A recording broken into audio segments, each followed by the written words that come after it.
Hey everybody, it's Jason Blaha here, and today I want to chat with you guys a little bit about something that I try to instill in my lifters as a coach, and this is actually one of the reasons, this is one of the psychological reasons, we have physical reasons why we rotate maxes all the time on the max effort system, and that's to help remove emotional attachment so that people come in and they just max out without really being emotionally attached, without the need to psych up. It just becomes another lift that they do when they perform an exercise. It's a classic lift.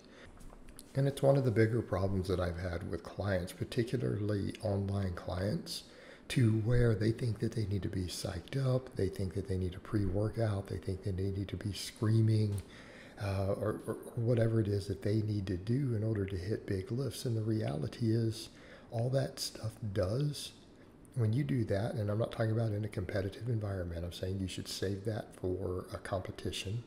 It really shouldn't be in your training, because everything needs to be perfect in our training. All right, it needs to be perfect. We need to have good technique. We need everything to be clean and smooth, yet still strain. Because that's the idea, isn't it? You know, people say, well, I feel like I lift 10 pounds less or whatever if I don't do that. Well, maybe, but is that really relevant? Number one, that 10 pounds more you may lift might be because you're using piss poor form and bouncing a weight. You may be bouncing the bar when you bench, hitching when you deadlift, squatting high, all this nonsense. This could be why you're lifting more, because you're psyched up and you're only thinking about just this high emotion. Okay. And then it causes people to do things that really wouldn't make a lift count. It's not a valid lift. If you're doing any of this nonsense, it's not considered a good lift anyway, so who cares if you got 10 more pounds? You should have gone 10 pounds lighter and paused on whatever sort of press you were doing, locked our deadlift out clean, hit good depth on a squat, and so on and so forth. You would have been better off. At least then people won't question the legitimacy of your lift. Otherwise, you just look like a fucking jackass. And it doesn't matter that it's a big weight. And I see that on social media. I mean, I see guys come in all the time and they'll bench a big weight. And you realize, I've not seen this guy ever do a proper bench, and he just looks like an ass clown. It doesn't matter if it's 100 pounds more than I can do. The only thing that goes through my mind is, what a fucking jackass who doesn't know how to lift. That's my first knee-jerk reaction. When I see a guy throw up a big weight, he gets all psyched up, he bounces a weight a bit, or heaves off of his chest, butt lifts off the bench. And then, all his fans are cheering him, and the people, oh, that was so good. But I'm thinking, you're a fucking ass clown, dude. That's what I'm thinking. It's like you're a strong ass clown, but you're still an ass clown. See where we're going there? It's not a respectable lift. And no one should count it as such. It's not. It doesn't matter if it's even a world record. So that's part of the problem. The other thing is again, when we are psyched up and we're treating lifts like they're a big deal, we're emotionally caught up in that lift. And I'll get to the downside of that in a moment. That can really mess your training up long term. But here's some things to consider. That high level of psychological arousal, what do we know? Well, we know it can reduce recovery. In other words, if you came in and lifted the same weight, chill, calm, and just came in and moved it like it's not a big deal, versus if you psych up and jam your music loud and take stems, it takes far longer to recover from. That's what we know. Okay? It's easier on your recovery. You can get back in and train heavier again sooner. You can do more workload if you kept it calm. And do you think your muscle fibers care? Do you think the muscle fibers, upper threshold motor units we're hitting, do you think they really care? No. They're getting stimulated either way. They're getting maximally stimulated either way that you do it.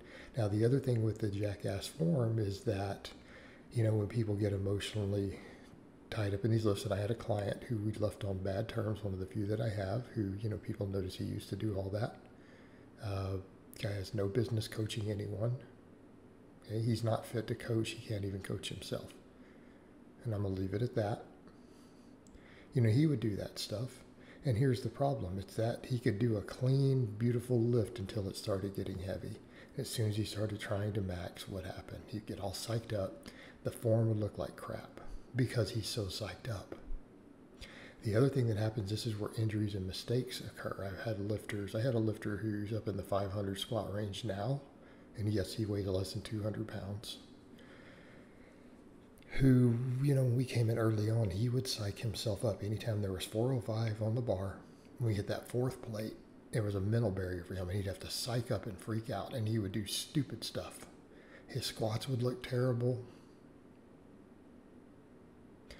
Even if he'd do a box squat, he'd bounce off the box, which will hurt you, and all sorts of stuff. And I stopped and asked him about, like, why are you doing this? Why are you so psyched up? And we talked about it. It's because he was scared of getting stapled. It was fear of the weight. And so he would overpsych himself, right? He would overpsych himself up so that he could try to lift that weight, and then all these mistakes would come out. His fear of getting stapled and getting hurt, he would manifest form that will eventually cause him to get hurt. Because that is the mindset he walked into that with emotionally. He needed to psych up because he was afraid of that weight. So we built his confidence up. We got him calm. Before long, we do this for a year and a half. Then what happens? He walks in, puts 475 on the bar, and squats it beautiful. Just beautiful power squat, explosive, walked it in confidently. Night and day difference. Night and day difference. 70 pounds heavier. We're talking close to a 20% increase there in strength.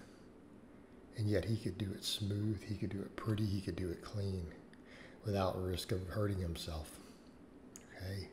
This is the stuff of why it matters. Right? You can't be emotionally attached to these lifts. And that's the other thing too. If you're emotionally attached to a lift, if something goes wrong, you are going to be devastated. In other words, if you're having to psych yourself up to push through this stuff and then you miss it, what happens? All right? Your hormones, the way your brain responds, your nervous system responds, is going to cause a whole cascade of negative effects. It's going to affect the rest of your training downrange. Okay? If you miss a lift, if you're calm and you're emotionally unattached and something goes wrong, it's just not a big deal. You get up, you finish the workout, and everything usually just feels fine. You can perform the same lifts. Your strength is the same. You don't lose strength from it. The workout is salvaged. You move on, you get better. Stop being emotionally attached to these lifts, guys. Just come in and max. All right, guys, well, that's really all I have to say on that today.